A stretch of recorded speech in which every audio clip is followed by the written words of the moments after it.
These are times Brian Griffin got what he deserved. Starting with the time Brian tried to abandon his family and needed Peter to save him from euthanization. Okay, so Quahog's in the middle of a freak heat wave and the Griffins have no air conditioning. Where are they, Europe? That's right, Europe, get an AC unit and start wasting electricity like the rest of us. The Rhode Island Dog Show Championship is in Quahog this year. First prize is $500. If they had a dog that won, they could afford a new air conditioner. Hey, they have a dog. And what luck, this one can talk, walk on two legs, and has a crippling alcohol addiction. Sorry, I don't do dog shows. It's not my thing. Yeah, neither is paying bills, so I think it's about time you start pulling your weight. So Brian agrees to compete, and he turns out to be the second coming of Air Bud. But the last part proves to be too demeaning for him. This is the part where you beg for a treat. Oh, I don't think so. Come on, who hasn't embarrassed themselves for money? If the big dumb streamers can do it, so can you. Me and the little shred of dignity I have left will be waiting in the car. Big words for a guy that drags his butt across the carpet. Oh, one time I did that. One time. Fed up with being embarrassed, Brian decides to exit the car in a huff. Pull over now. Fine. Now on his own, Brian will make sure he's never embarrassed again. You been chasing cars tonight, boy? Look, the name is Brian. I was just out for a little walk, that's all. Without a leash. Leave it to the fuzz to keep the fuzzy people down. Peter thinks Brian's ungrateful for all he's done for him. You know, he does have a point, which I think is the first time I have ever said that about Peter. Look, you got everything you could possibly want right here. Now just eat your cinnamon bun and stop being a bad dog. Ooh, that might have been too far. On that note, Brian storms out of the house and tries to strike it out on his own. But he doesn't get too far because he's pegged for the horrible crime of drinking from a human water fountain. Hey, you! Stay! With nowhere to go, Brian turns to begging, which doesn't work out very well. Can you, spare some change?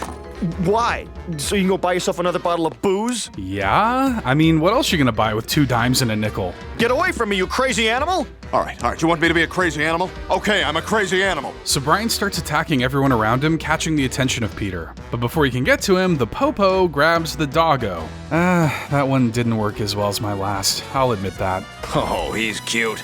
Aren't you precious? Lethal injection. Next. Jeez, that was quick. No trial, no jury, no nothing. Surely there's a dog lawyer who could take on his case. But Brian does manage to secure a hearing, so he studies up on every law book he can get his hands on, as well as some adult reading. On second thought, maybe just go ahead and put him down. And the hearing goes exactly how you'd think it would if this happened in real life. Wait a minute. Why are we listening to a dog? Take him away! But before he can get the needle, Peter steps in to defend him. He's a member of our family first and a dog second. And I'm real sorry I forgot that, buddy. But the court doesn't seem swayed. Peter didn't want it to come to this, but there's one argument, one plea, one undeniable thing that no court can turn away. I'll give you each $20. Deal, he can go. See, it doesn't matter what you've done. Money is always the answer. I do feel for Brian here, but at the same time, if he's gonna live under Peter's roof, he does more or less have to listen to what he says. He learned the cold, hard truth here, and he's lucky it didn't lead to him losing more than his dignity. But he's lost his dignity multiple times, including when he sabotaged Stewie's play after learning it was better than his failure of an attempt. So Brian's debuting a play he wrote at the theater, and the family is there to support him. Where do we keep the good scotch? At your brother's house. Alright, settle down, champ. But it looks like everyone ended up loving it. I know, I'm surprised too. This is all I've ever wanted, you know, for people to appreciate and respect my writing. Yeah, usually to do that, you'd need to write something good, so congratulations on finally figuring that part out. Brian's success actually inspires Stewie to write a play of his own. Do you think you might have time to read it? All right, but be patient, all right? I've got interviews and appearances all week. You're performing in a small city in Rhode Island, not Broadway in New York. Ease up on the self-importance, why don't ya? The American play was dying. Have we brought it back to life here? Word of advice, if you ever see anyone dressed like that, they're probably talking like the biggest know-it-all known to man. So after a long night of being a huge douche, Brian comes home and finds Stewie's play. I'm sure he can spare a minute to read a few pages. Can't really gather what he's thinking based on his face. Is it good? Bad? Use your words, writer! My God. It's miraculous. Sounds like great news for Stewie, but probably bad news for Brian. So Brian confides his feelings in his cousin Jasper. I've never read anything like it in my life. It was insightful and fresh and intelligent. And he wrote it in a night. Kinda blows Brian's life's work out the water, doesn't it? Tell Stewie it's awful. It's garbage. Do whatever you have to do, Brian, but never let him know he's got talent. I guess being a scumbag just runs in the family. When Stewie approaches Brian for feedback, Brian cuts right to the chase. It wasn't good. Oh no, really? Wow, thanks for the in-depth and thorough feedback, Brian. Your genius is definitely showing. I was planning to submit it to the Roundabout Theater Company in New York. No! Brian talks him out of that, suggesting it'd be simpler if he just gave up. But just to be safe, Brian goes ahead and disposes of Stewie's only copy. Wouldn't want this falling into the hands of someone who will make Brian look bad, right? But Brian starts to get a little hot under the collar when Stewie questions him about it the next day. Do yourself a favor and move on! Well, that's interesting, Brian, because I found this buried in the backyard next to your soup bowl. Busted. Now that all that's out there, Stewie finally gets to tell Brian how he feels about his play. It's filled with terrible double entendres, puns, and stolen bits. There's a line in there from Seinfeld. He basically calls it a pandering to the lowest common denominator piece of trash. So the play version of Wish It, Want It, Do It? May every person that laughs at your sophomoric effort be a reminder of your eternal mediocrity. Damn, that single line was better than anything I've heard come out of Brian's mouth ever. And if that verbal beatdown wasn't enough, Stewie has a bit more salt to rub in the wound. I just found out that my play is going to be produced on Broadway. And what's worse, he's taking Brian's lead star. Hi, Stewie. I'll be right there. I just gotta finish this crap. So Stewie's invited to a playwright dinner in New York, and Brian decides to tag along to try to schmooze the writers. To his surprise, they've actually heard of his play. Have you ever heard of A Passing Fancy? I have. Oh my God, what a load of rubbish. Walked right into that one, didn't you? Maybe they can at least give you feedback on how to improve. It was a piece of on it. Dang, they should put that on the poster for his play. I do kind of feel bad for Brian having his dreams crushed, but if he can only be successful by keeping other people down, then maybe it weren't very good to begin with. And Brian continued to show his willingness to ruin things for others when he destroyed the town's nativity scene, got Christmas canceled, and spent the holiday in jail. So it's Christmas time, and Brian feels the need to be the family's resident Scrooge when Stewie wants a new toy. You're crassly manifesting the very consumerism on which Christmas is built. You can critique Christmas all you want, but don't you hate it when some smug Grinch tries to act like they're better than it? Like, just shut up and eat your candy cane already. When the family goes to the town's tree lighting ceremony, Brian, of course, has to get all snobby about Mayor Wild West's nativity scene. Oh, great. Just what we need. A religious display on government property. You know what? I'm gonna let Chris take this one. Why are you so negative all the time? Sick of Ebenezer Pooch's negativity, the guys decide to troll him. Do not even get me started on Christmas caroling. No, go ahead, I'm listening. Oh, don't get him started, Quagmire. You don't want to get him started because when he gets started, yeah, he's got nothing. You know what? Screw you guys! So Brian decides to responsibly drive home drunk, but ends up spinning out and destroying the nativity scene. Ooh, Jesus won't like that one. After all I said, they'll probably call this a hate crime. So he decides to hide the evidence. Now all he has to do is act natural. That's rather odd. Who would steal a nativity scene? Want to tell me what's going on, champ? So Brian admits everything to Stewie, who agrees to help cover for him when Mayor Wild West comes questioning. I was thinking a hound like you'd be just the thing to help sniff out some new clues. What do you say? I'd say that sounds like the perfect cover. The criminal never returns to the scene of the crime, except for all the criminals who do that exact thing. So Brian and the mayor look around for more evidence, and Brian tries to throw Wild West off his trail. You know who we should really be looking at? People in town who don't even celebrate Christmas. Covering up one hate crime with another. Good thinking, Brian. With the culprit yet to be found, Wild West decides to make a difficult decision. I'm officially canceling Christmas in Quahog. Oh no, those people who got mad about red Starbucks cups said this would happen. Can a mayor really cancel a whole universal holiday? Sorry, Peter, I'm on strict orders from the mayor to confiscate all the Christmas stuff in town. Good lord, I didn't think a Christmas prohibition could be a thing. These are dark times indeed, and it's all thanks to Brian being a wet blanket about the holidays. I may just have to send a little text to our mayor. So Mayor Wild West discovers Brian's car. Brian should be embarrassed for being such a terrible criminal. No way! No way! You didn't even hide the evidence? And for the crime of ruining the spirit of Christmas, Mayor West decides to take him to jail. Oh, and I'm sure drunk driving has something to do with it too. So Brian will be spending Christmas in the slammer, but he honestly doesn't seem to mind. At least it keeps me away from all the phony joy and crass commercialism. And you get to be in a cell where people can watch you pee. Well, he is a dog, so maybe he's okay with that. Yet even Brian can't help but feel left out when Christmas morning comes. Oh, they got tennis balls and junk? I tell ya, nothing gets me in the Christmas mood like the fresh smell of a tennis ball. Christmas is looking pretty nice right about now, isn't it, Brian? Why am I crying?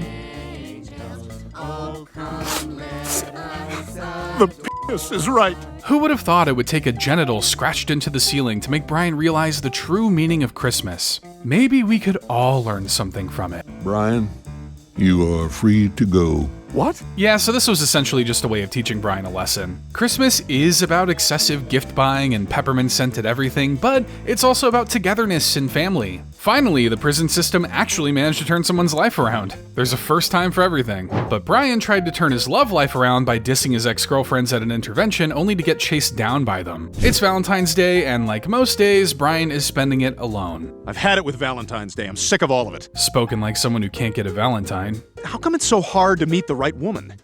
I think maybe it's just time for me to give up. And spoken like someone completely oblivious to how they act. Never fear, because Stewie knows how to fix this. If you want to know why you failed with all your past loves, why not just ask them? Oh my god. For some, a room full of women would be a dream come true, but this may actually be Brian's nightmare. Somehow things didn't work out. My objective is to figure out why. Hoo boy, how long have you got, Stewie? I don't know, the word self-absorbed comes to mind. And pretentious. Definitely pretentious. And he's got a big ego. Definitely some food for thought. Anything you want to add, Brian? Oh, come on, you're all just mad because I didn't want to be with you. Hostile and defensive, I like it. But that's not entirely true. Carolyn cheated on him, Jillian got married to someone else, Brooke never had feelings for him to begin with, Rita, Cheryl Teagues, and Kate all dumped him, and Seabreeze, well, I don't think Seabreeze will be much help regardless. He's insecure. And a blowhard. And he's got a tiny penis. Well, unless Brian has a humiliation fetish, I don't think this is gonna work out. At least the gals are getting along. Now who wants more wine? This is great. We should do this every Saturday. Not if Brian has anything to say about it. They want honesty? Oh, he'll give them honesty. You're an old bag. You're blind. Your vomit tastes weird. You don't even know why you're here. Jeez, tell us how you really feel, Brian. And you're more of a woman than anyone else in this room! Well, if that's the way you want it. Let's go, girls. Once again, being chased down by a ton of women would be someone's dream, but for Brian, it's a nightmare of his own making. But Brian experienced a true living nightmare when he was legally declared an idiot after trying to sue Stewie for creating a kid's book about him. So while Brian is out and about, he actually gets recognized.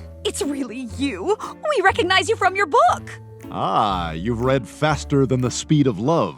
You mean the one that nobody bought and that set a record for worst performing book of all time? Yeah, sure, it's probably that one. I'm talking about this one. Flunky the Dumb White Dog?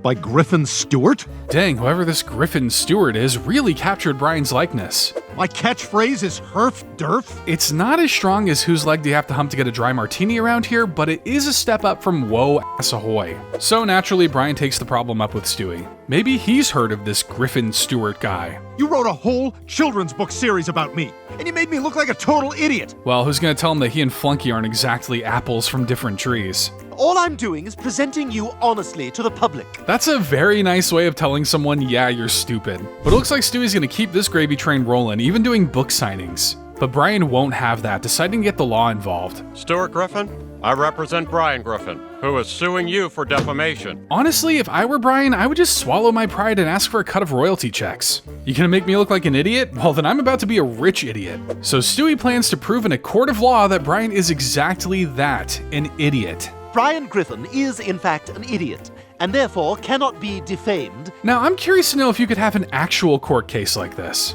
I got a lot of idiots in my life that need to stand trial. Anyway, what's Stewie's proof? On December 1st, 1951, Treat Williams was born. Where's the treat? Thank you. Interesting, very interesting. Any more evidence? I will now read the entry for Christopher Walken. Walk? Go for a walk? Well, after hearing that shocking evidence, the jury has reached their verdict. The dog is an idiot. The baby wins. Herf derf! Ha, classic Flunky. Well, congrats, Stewie. You made me look like a fool up there. Actually, you kinda did it to yourself. Yeah, Stewie's maybe wrong to profit off of you, but if you don't want to publicly be seen as an idiot, maybe, I don't know, stop being one. But that didn't stop him from becoming a huge jerk after writing a bestseller, leading to public humiliation on Real Time with Bill Maher.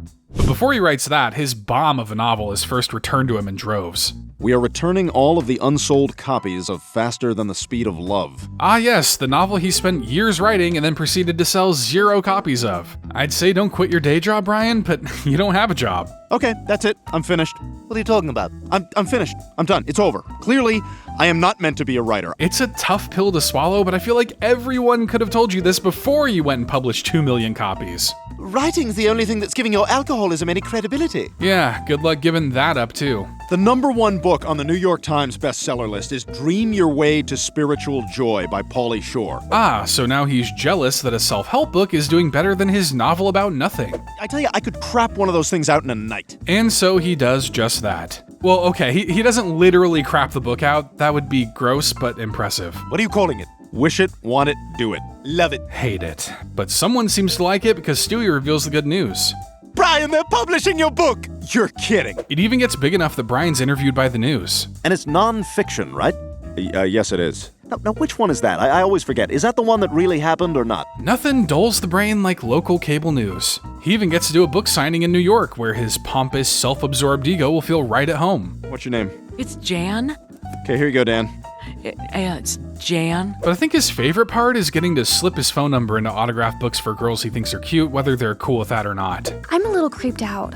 Hey, congratulations. Somebody famous now hates you. Famous is a bit generous, don't you think? Well, Brian certainly doesn't think so because he thinks he deserves a better table at restaurants closer to the movie stars. I have written a best-selling phenomenon. I should be sitting in the front damn room. His ego's gotten so big that he feels the need to take it out on Stewie. You know, the one who got his book published and is probably directly responsible for his success. But things might be looking up because Stewie's landed Brian on a major network show. I got you on Real Time with Bill Maher. You're kidding. That's awesome, Stewie. Great job. Oh, look, His Highness knows how to compliment. What's that? Nothing. Must have been the wind. The annoyed, fed-up wind. Things finally reach a tipping point when, on the day of the appearance, Stewie gives Brian the wrong host to research. I am so sorry. I am done with you. Do you hear me? Done. Get out of here now. Okay, actually, that's the one thing I would say makes sense for Brian to be annoyed about. Still, he doesn't have to be so harsh about it. So Brian goes on the show and, whoa, this is trippy. Well done to the animators, though. This looks solid right down to Brian's reflection in the table.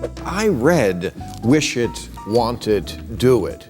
Oh my god, I'm so embarrassed. Might want to save the glad handing until after you find out what they think of it. I think it's actually quite harmful. Dang, that's even worse than it just being bad. It's like a bad meal could make you lose your appetite, but a harmful meal could kill you. Deep down, Brian knows this, and he even eventually admits to it. I was just trying to write something that would sell. I think it's crap too. Well, with his credibility well and truly lost on live TV, the best thing Brian can do is leave with what little dignity he has left. Bill, he's urinating. On second thought, Brian might want to be taken back behind the shed with his dignity because that's what his dishonest practices will give you. And his dishonesty also earned him the ultimate beatdown from Stewie after he insulted his treehouse behind his back. So Brian is aggravated by construction in the backyard only to find Stewie is behind it. I'm having these guys put up a treehouse. Literally my childhood dream. Too bad there were no trees around where I grew up. I grew up in the ocean. I'm a clam. Why don't you stop by later and I'll give you the tour? Tell Chris too. Sure, I'm free. Once it's done, Chateau Stumont is quite impressive. Dang, Stewie. This is a legit little pad you got here. It's got everything you could want. Plasma screen TV, dance studio space, and a pop-out photo booth. It's really putting the man in man cave. Do you mind if we take a rain check? I gotta take Chris to baseball in like 5 minutes. So the two go to leave, obviously impressed by what they've seen. What the hell was that? So we're on the same page? I thought I was nuts. Oh yeah, they start going in on Stewie's space, criticizing everything from the decor to the type of TV. I'll tell you what I'm not gonna do. A photo shoot with a top hat and a boa. A lot of talk for a guy who doesn't even have a doghouse. When Brian and Chris come over again, they find the treehouse completely renovated. Darts, billiards, a bar, now this is a man cave. The old place just didn't have much of a vibe, you know? Well, it sure as hell has a vibe now. The guys seem to really be digging Stewie's new digs. Well, congratulations, Stewie. You officially have a kick-ass man cave. Oh yeah, validation, and all it took was sacrificing your identity and interests, just like how nature intended. Cliche and just desperate. Literally not one thing about that place says Stewie. Oh, come on. That's it. Fool me once, shame on me. Fool me twice, you'll have to die. Yep, them's the rules. So Stewie invites them over one more time, but not for a drink or a movie like they'd think. The vibes are about to get a lot more sinister. Welcoming is exactly what I was going for. Looks like this man cave's about to be turned into Guantanamo Bay. You don't think I don't know what's going on? I've heard every word you two said about me and about my man cave. What? They would never say anything bad about your place to your face. The two try to escape, but Stewie's sick crossbow might have something to say about that. I invited you into my man cave, and all you did was humiliate me. Sounds like a good reason for murder to me. Stewie, no, please don't kill me.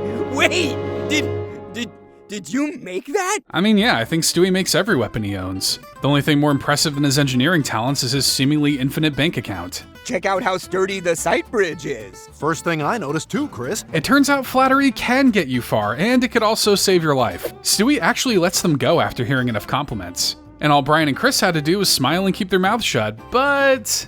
I can't believe he bought it! Well, can't really blame what happens next, can we? Stewie. Come on, Stewie.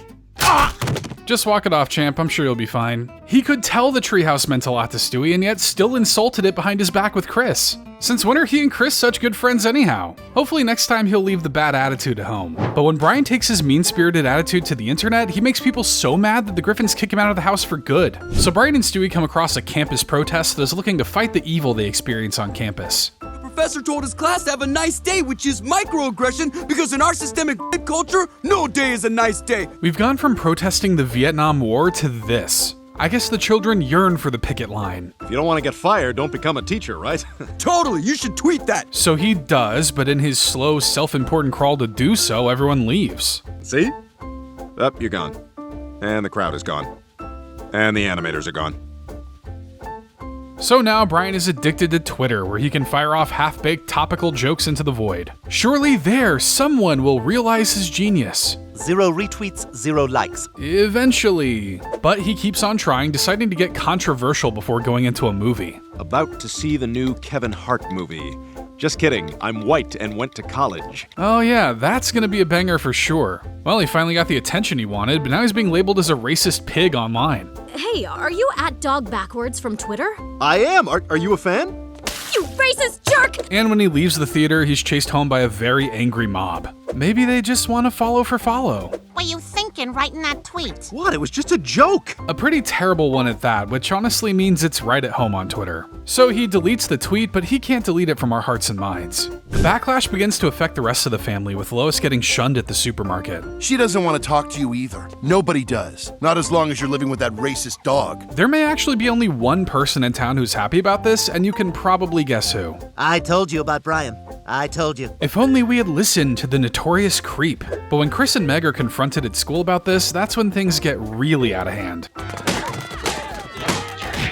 Not a bad reference to the Kingsman church fight scene, even down to the Freebird needle drop. It was a joke. Well, you guys may have to switch schools now, considering there's not much of a student body left in this one. Brian does his best to apologize, but anything he says is spun into some kind of culture war talking point. Ladies and gentlemen, I'm here today to apologize. Why did you say ladies first? That's sexist. This goes on for a minute, so Brian decides to give the people what they want. You know what? Good. De-escalate the situation with more escalation. I'm the self-righteous liberal douchebag, not you! I've kissed a transsexual before! How many of you can say that? Weird flex aside, it is kind of funny to see how Brian, who is usually viewed as very left-leaning, is actually not left-leaning enough for the current climate. And surprise, surprise, yelling at his haters did not win them over. At least he has his family. We think you should move out. What? Ouch. Well, at least he has, his dog collar, I guess? Brian, wait! This collar is ours. It has our address on it. Well, looks like all he has left is the fur on his back. Please tell me no one comes along and takes that too. So Brian moves into a dingy apartment somewhere in Quahog where the lights don't work and hope seems like an afterthought. It's a character builder for sure, and after that little social media stunt, it looks like Brian is in need of a lot of character building. But Brian actually doesn't grow from this at all, as in the very next episode, he plants drugs on a coworker and breaks his leg getting thrown down the stairs. So we find Brian living in his crappy apartment from the last episode with no friends and no money. Is your family gonna give you money for the rent? Yeah, I'm thinking no. Well, you gotta do something, Brian. You're a week behind. Looks like he's gonna need a job if he even knows what those things are. So Brian gets the bright idea to work for a crisis hotline. Hopefully he understands he's supposed to be preventing them, not causing them. Welcome aboard, Brian. This is your coworker, Martha. Just what he needs, a hot blonde woman. Those always bring the best decisions out of him. He even tries to impress her by staying late at work. Suicide is not a 9 to 5 problem. Nice. Might need to put a casualty counter on this guy. She rejects his advances, so he does what any well-meaning guy does. Finds Facebook photos of her to touch himself to. Oh, Grandpa's funeral. Baby looked good in black. I think I take back any and all sympathy I ever had for this dog. You know, this is exactly what Dr. Fishbein was talking about. I never go for it. Oh God, no, do not give him a second chance. Do not go back in there. You know what, Brian? I will. Oh my God! If that ever happened to me, I think you could definitely expect a call from me to a helpline like this. Brian tries to apologize, but Martha isn't having it and he fears he'll be reported. But if you don't want to get got, you gotta be the one who got the other person. Plant drugs and call the cops. Hey, that strategy's gotten me out of some sticky situations. I mean, in my mind, not real life, obviously. But Martha approaches Brian and tells him she actually forgives him. I just wanted to let you know I'm not going to tell anyone about what happened, and maybe we could get that drink tomorrow. Yeah, about that. Found it. What is that? Like you don't know. She actually doesn't know, but she does know who's behind this. You bastard! Ow! My leg is broken! Oh, just give it some licks, you'll be fine. From online racist to harasser, Brian is really putting up numbers for scumbags that we've never seen before. And finally, Brian becomes the ultimate scumbag by betraying his own kind for money and almost ends up losing his life doing so. So things start with Brian stumbling across Stewie's latest big money purchase. I was sick of waiting my turn outside the supermarket, so I bought every coin-operated horse in town. And of course he's on the unicorn, color me surprised. How does a baby get so much money anyway? Investing! I invest in the stock market. Ah, the stock market, the quickest pipeline to either wild riches or losing everything, next to crypto. Speaking of which, while I have you all here, any interest in investing in Clamcoin? Brian doesn't seem too interested, but changes his tune when he gets into a fender bender. What the hell? Ay, Dios mío. Don't act surprised, you thought your car was in reverse, didn't you, Brian? Well, don't get so angry. Just tell your insurance what happened, and then they'll, oh, you're driving away because you don't have insurance. Can't sue what you can't catch, that's my motto. Brian doesn't have the money to fix the car, so Stewie makes him an offer. Tell you what, give me $100 to put in the stock market, and I'll take care of it. Bold of you to assume Brian even has $100. But Brian takes him up on his plan, and it turns out to actually work. Here's $1,000 to fix your car, and here's $1,000 profit. Is it really that easy? Alright, putting my life savings into the metaverse. This is the one, I can feel it. You gotta teach me how to invest. Yeah, me too. I lost everything already. So Stewie and Brian become stock buddies, and Brian, the angel on earth that he is, decides to donate every other dollar he makes to charity. I'm gonna rent a Ferrari and cruise the pier. You want in?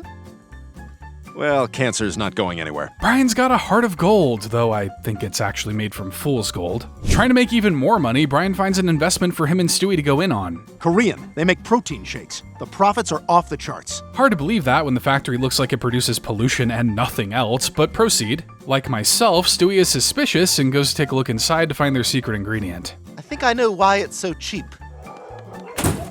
They're made of dog meat. That's horrible! But hey, I'll try anything once. Kidding, of course. I'm just kidding. Brian, let's get out of here. What do you mean? I'm taking a meeting. This company's worth a fortune. Brian isn't even a little turned off after this discovery, really showing an as long as it's not me kind of mentality. This is honestly pretty low even for Brian. Look, I'm investing in this company, and if you're too scared to do it with me, then maybe I'm working with the wrong partner. So you're betraying not only your kind, but your best friend. Congratulations, you're now officially a Wall Street trader. But of course, Brian quickly realizes the company doesn't want him as an investor. Here, breathe deeply into this investor's rag. All right. But rather as an ingredient. Stewie, it's Brian. You gotta help me. I'm gonna get eaten. Damn it. Well, looks like the Wall Street shoe is on the other Wall Street foot. Luckily, Stewie gets the message and arrives to save him. Hey, don't touch me. I'm rich. He just makes it so difficult to be on his side. Thankfully, Stewie's trained in the ways of Jim Cotta. That is such an obscure 1980s movie reference that I'm shocked I recognized it. Go give it a watch. It's terrible, but oh so fun. Stewie! Oh my god, thank you! Look, I'm not gonna say Brian absolutely deserved to get pureed for trying to fund a dog-killing company, but giving him a little scare was definitely worth seeing. And we have plenty more videos worth seeing too. Be sure to leave a like and subscribe for more great Family Guy content.